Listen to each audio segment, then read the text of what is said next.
Well, Jorge, me, Irving, we born in this town, Elzonte.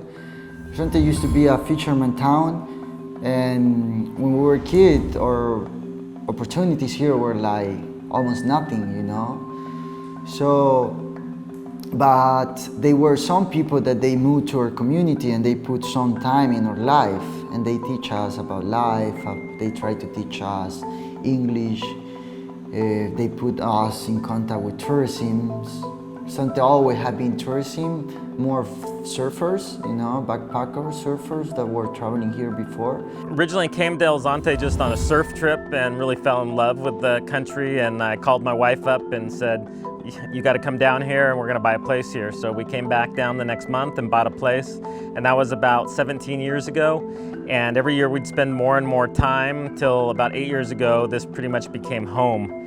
And so that's kind of how this project started initially, was just a surf trip.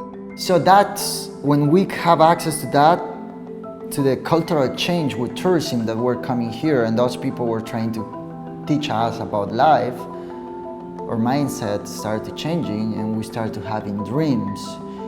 And everything started as a dream, that kids have more opportunities that we had here when we were kids. If the dream is that if our kids have knowledge tools here, they will not dream to leave our country looking for better opportunities.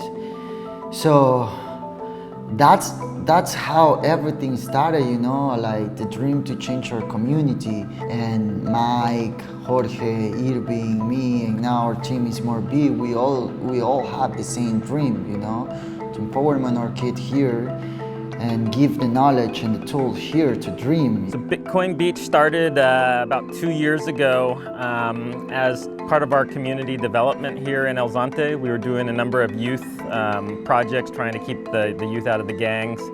And we had somebody come along that offered to donate some Bitcoin to help the project. And I was already fascinated by Bitcoin and had been in the space for several years. And so I kind of jumped at the chance to include that in the projects and what we were doing.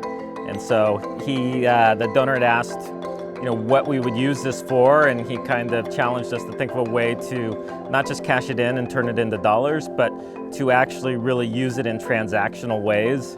And so we came back to him with this kind of 3-year plan of how we'd start getting it into the hands of the individuals in the community, how we'd bring the stores on board, and how we would, you know, eventually target Bitcoin tourism. And that would be what would make it sustainable, and then eventually to actually bring Bitcoin jobs into the region. 2.5 years ago, when we started using Bitcoin had been the perfect tool to teach people about financial education, to teach people about what money is, we start to see people saving money for the first time. We see merchants transacting digitally for the first time. And we understand that if you want to make change that stay longer, you need to teach people how to manage their financial situation. If you teach that to families, their reality will start to change, and that proof that we came from families that they used to spend what they get in 1 month, they spending in 1 month because they never had access to the financial system. They never have access to the bank account where they can save money. Easy and fast, and the better opportunities the kids can start to using Bitcoin. They can open an account and they can start to save money for the future. So now everybody can use a Bitcoin here in this community, and it's amazing. Now we have a Bitcoin, it's a legal tender. When we start this, we never imagined this happened so fast. But really supercharged the project was the pandemic. During when COVID hit here, they shut down the whole country, and most of the people here don't have savings. Most of them don't usually have more food for more than a couple days. And so people were not allowed to leave their homes, they weren't allowed to work, and so pretty quickly people started going hungry. And so we kind of upped the pace of our project and started doing basically universal basic income in Bitcoin to all the families in Elzonte. And so we had about 500 families that we were giving about $40 in Bitcoin to every month.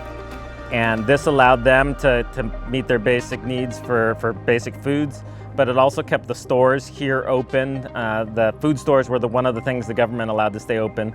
So those stores were able to stay open because people had Bitcoin to spend and they were able to keep their employees working. And so because of that, coming out the other side, the El Zonte has recovered a lot quicker than other areas in this region. One of the first guys who started to accept Bitcoin, and I explained my mother have a business, she sell pupusa, food and different things. So I say my mother, if she wanna accept Bitcoin, she remember when she say, if not 100% sure, but she wanna try, but I explain if something no work, for sure I can fix and I can help. So my mother is the first business who started to accept Bitcoin, and then every year it's a lot of people who start to come to my mother. Every guy from come to USA, Bitcoiner wanna go for buy pupusa and spend Bitcoin. So and then other businesses start to accept Bitcoin too. And now I don't know how many, maybe 100 different places accepting Bitcoin. And the 5,000 family here in El Zonte, they are accepting Bitcoin, they are using Bitcoin, and now we are, I don't know, maybe 35,000 users in our wallet. So it's amazing how everything goes fast. 22 different programs that we're doing. People earning Bitcoin for lifeguarding. We're paying English teachers in Bitcoin. We are getting ready to launch a housing project where people will have mortgages for affordable housing, but their payments will actually be paid in Bitcoin. And so it's just taking it to a whole nother level. And yeah, so that's kind of the story of how it started and where we're at now. And if people understand the value of that, the reality will start to change. So we're used to say that we're dreamers, and this is our dreamer. This is our dream. To empowerment people here. Empowerment young people here. We feel super happy and excited when we start this project. We imagine we make this goal in maybe in 10 years, but it's happening now. So this is amazing how everything goes fast. And for sure, it's a lot of more opportunities start to come for this community. And not just for the community, more for the whole country. And our goal is more people can come here and educate people about Bitcoin, how Bitcoin works, what Bitcoin is better for the humanity. So we are Bitcoin Beach. We are a dreamers, so I think our goal is ready. Now we need to just wait and see how everything going in El Salvador.